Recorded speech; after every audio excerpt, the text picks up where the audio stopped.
Kemerburgaz'dayız. Şimdi videonun sonunda size bir sürprizim var. Şimdi bisikletimle oradaki kare alandan döneceğim.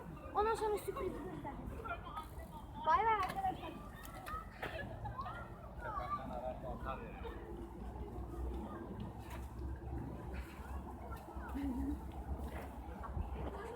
Öyle bir şey yapsam aynen.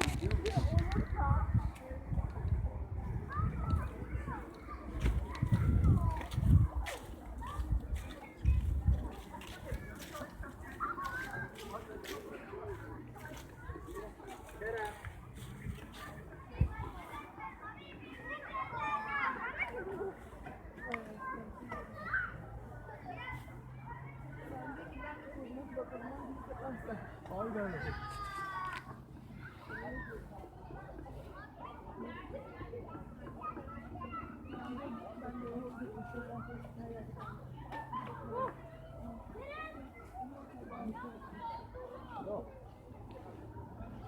Bak sanki sen şey yapmışsın. Koydun musun? Ha, tamam. Ben onu görünce koyabildiğim gibi aldım. Ve gördüğünüz gibi arkadaşlar bay bay.